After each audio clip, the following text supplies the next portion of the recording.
What is up, Ravens flock? Huge shout out for your support for the 410 Sports Talk. Chance and Glenn are the best in the business. They're killing it right now. They love talking Raven talk. Make sure you go subscribe to their channel. Let's go Ravens. Big trust. Welcome in, everyone, to another episode of 410 Sports Talk. I'm Glenn Martin, here with my co-host James Haskell. And in this episode, we're going to discuss who deserves or who should get the most credit for this improved Baltimore Ravens passing attack. There's no doubt there's been a certain jump in a lot of different categories passing the ball here in Baltimore, and we're trying to understand who deserves the most credit for it. But before we get into it, take a second, do us a quick, easy favor, click the subscribe button, give us a like. It's the easiest and it's free way to help out the channel. So we'd certainly appreciate it. But Jimbo, getting into this, first of all, let's establish what are those improvements and has there been a big change in the Ravens attack? Yeah, absolutely. I mean, I think this is such a cool conversation because this is coming off of a game where Lamar Jackson went over 300 yards and people have talked about this is only second time and this, that, and the other. But this passing attack has improved greatly. So like you said, Glenn, to set the parameters, there's this big old credit pie going around and we're trying to decipher where it goes.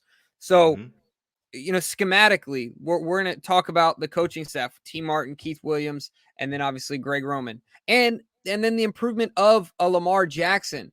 So I want to start with Lamar Jackson to give you guys some really awesome stats here to help you understand just how far this kid has come and how much he's, in a lot of ways lapping the field. So we have the normal stats, yards per game. We know that Lamar right now is leading the league in yards per attempt. Per completion. Per completion at this point. But I went a little deeper into the stats to give you guys some really cool insights here. So I want to let you in on a few things. One, Lamar Jackson is and Glenn, shout out to you. You mentioned these. We as a passing attack are first in play action attempts on first down, air yards and yards per completion. I think that's awesome. Lamar Jackson also, as of this week, has the second longest true yards in the air at 60.8 when that throw to Hollywood, only behind Russell Wilson at 60.9. But these are some really, really cool ones here. Lamar Jackson has the highest time to throw at 3.19 seconds. So part of this goes to the offensive line. Another part of this goes to Lamar Jackson keeping the play alive, which is really cool. And then a few other ones that I thought were interesting. Lamar Jackson right now is sixth in the league in what AWS is considering aggressiveness. Aggressiveness is, by definition, a throw in which a defender is 1 yard is in 1 yard of distance of the receiver during the completion. Lamar Jackson is sixth in the league at 18.5% according to AWS. So not only is he throwing the ball far, not only is he holding on for the passing plays and not just taking off like a lot of people say Lamar Jackson does as a running back. Not only has his efficiency improved, but he's also being very aggressive. He's in the top half of the league, top 6 in the league right now in that. And then this one is also really interesting to me, Glenn, because I think all these things bode in Lamar Jackson's favor when you're talking about how much credit to give him. Because this kid throws the rock. I mean, he can really sling the football. I think we've seen it this year. Air yards to the sticks. I think it's an awesome stat. Air yards to the sticks, Glenn, shows the amount of air yards ahead or behind the first down marker on all the attempts for a passer. So what this indicates is whether or not the passer is depending on their receiver to make a play to get the first down or putting the ball in position for them to get the first down upon completion. Lamar Jackson leads the league in air yards to the sticks at 2.5 yards ahead of the first down marker. The second place quarterback is at 1.4. The third place quarterback is at 0.9. So Lamar Jackson is destroying other quarterbacks when it comes to putting the ball in position to create a first down and not having to put his receivers in a situation where they have to do with their legs. I mean, that to say, at the same time, our expected completion percentage is currently last in the league because we lead the league in drops. So Lamar's doing all that while his wide receivers are leading the league in drops, Glenn. Absolutely insane. And I think that last stat you put out there, Ravens fans can certainly appreciate because we all remember during the Flacco era, it was 3rd and 8, And where was Joe throwing it? A 6 two yards. yard, a Yeah. 2 yard flat pattern, and hoping that Ray Rice or whoever else can Or make a Dennis bunch of Pitta. guys miss. Yeah, and somehow turn a 2 yard pass into a 9 yard first down. So the fact that Lamar is certainly throwing the ball past the sticks, leading the league in yards per completion. I mean, all these things I think would shock most of the pundits and analysts if you told them all this would be the case after 4 games into this season. I think most people assume that the Ravens passing attack would continue to flutter and be dead last in the league in virtually every passing category. It's quite the opposite. In fact, Lamar is not just mediocre, not just middle of the pack, not just mediocre, but in fact leading the league in most of these impactful categories is certainly a credit to him. But I And think let me mention. Go ahead. yeah, go ahead. No, go ahead. I was You gonna say, got let me something mention one else? more thing, and you brought this up, but I think this is important to also magnify here. Right now, so last year, remember when Dak got injured, Mm-hmm. right? I think he was leading the league in yards per game. Per game. Yep. Got injured, but they were essentially winless. I mean, they only won off of a fluke because of the Falcons game before he got injured. Yeah. But we talked about being harmonious as an offense, Mm-hmm.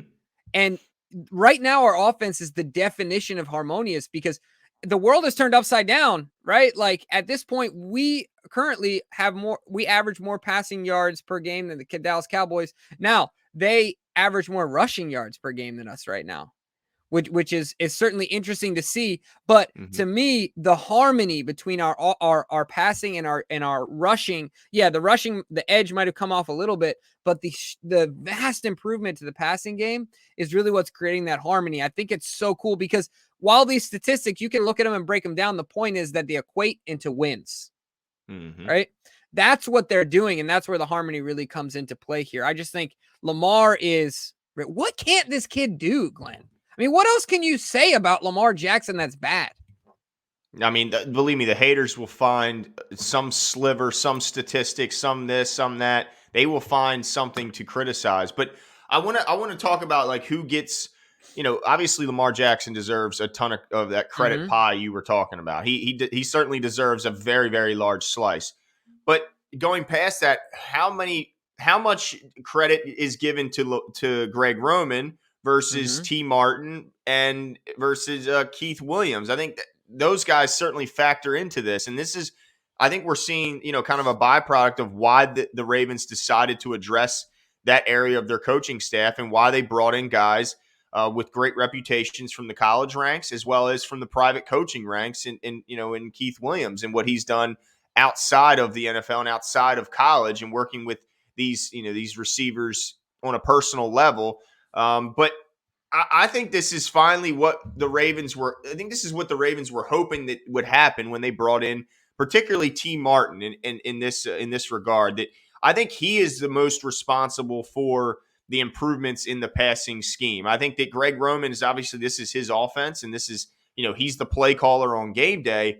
But I think that we're seeing a lot of the influence from T. Martin right now, and getting these guys open down the field. I think every Ravens fan remembers when teams last year and the year before would load the box and say, look, we're going to send more to your run attack than you can block. And unless you make multiple guys miss, you're going to have trouble moving the ball on the ground. So we're just going to load the box, and we don't think you can beat us down the field, through the air. We just don't think you can do it. Well, this year, they're proving to teams that they can do it. And they not only can do it, Jimbo, but last week we saw the most explosive passing attack so far this year.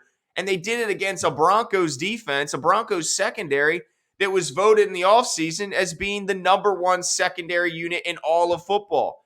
So And the we fact that disagreed, but still, they're great. right. I mean, yeah, even though we disagreed, we thought they were number two. It's not like we thought Right. they were trash. We still agreed Right. that they were very talented.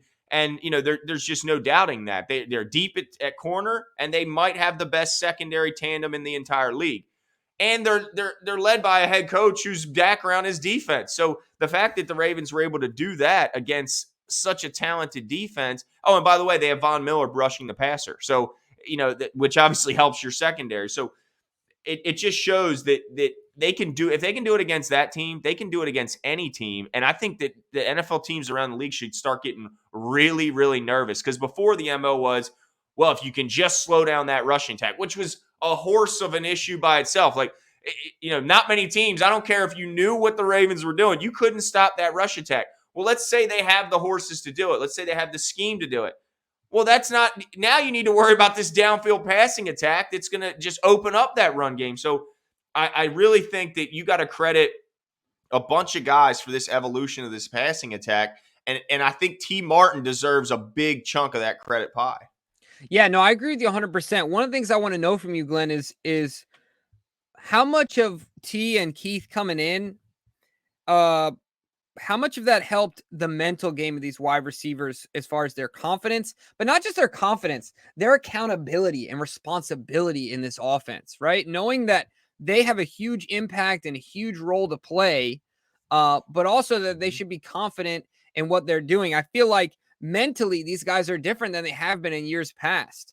What do you think about that assumption that I'm making, that he's helped, or they have helped improve them from a mental standpoint, not just schematically on the field, not just technique standpoint, but I really think he's helped create that mental edge for these guys.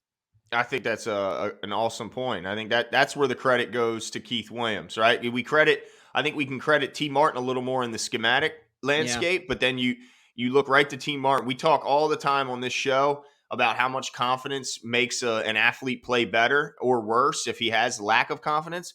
And Keith Williams has just instilled a great confidence, not just in the players in their own abilities, but also in Greg Roman and calling certain plays, and in T. Martin for designing schemes and having that confidence in these guys that they can execute those schemes. So I think it's just been a great addition having both those guys, and both those guys have made such an impact.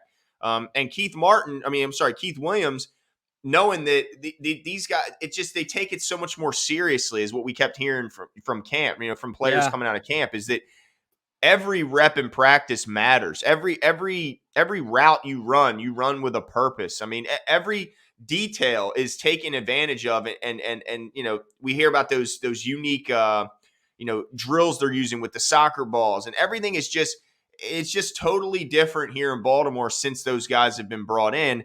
And so I absolutely agree. I think Keith Williams deserves a piece of that credit pie as well for instilling confidence in Lamar and those receivers instilling confidence in themselves. And then obviously the rest of the coaching staff having confidence that those receivers can get the job done, can be where they're supposed to be. So absolutely. I mean, they all deserve credit. And this is year one, Jimbo. I don't think these game guys. 4.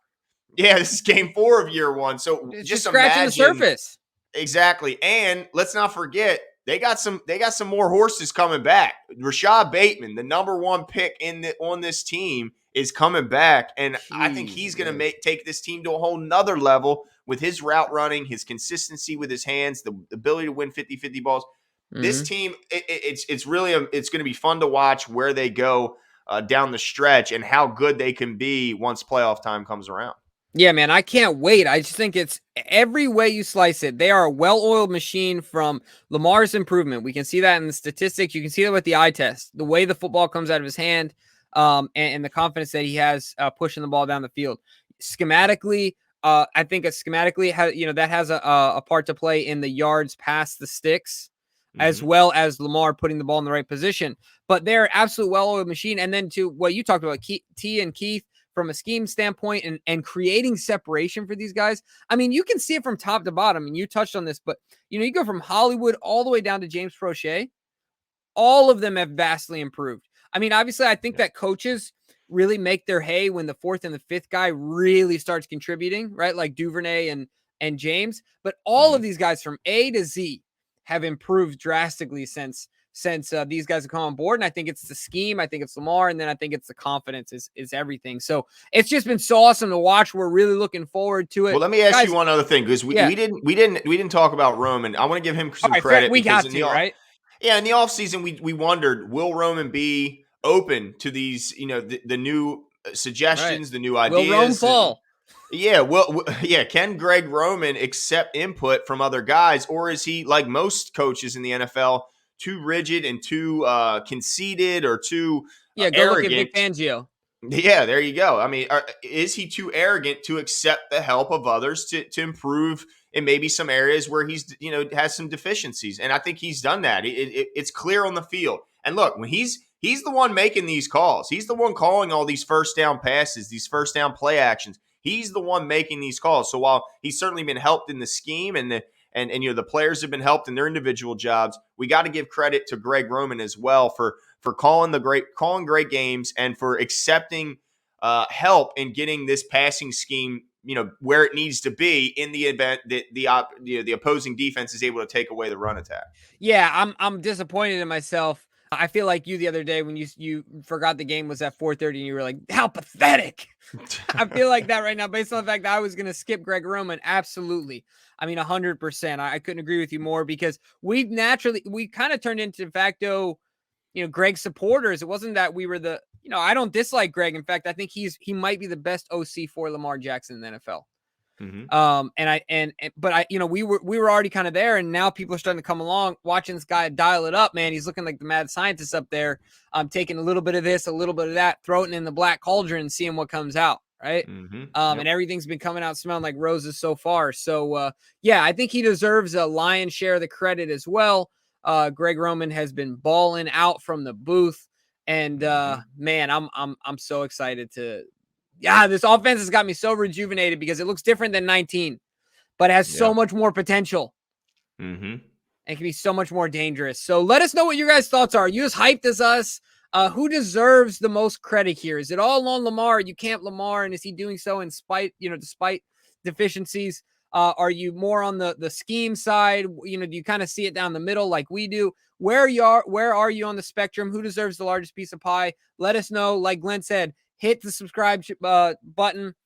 Give us a like, and we'll talk to you guys soon.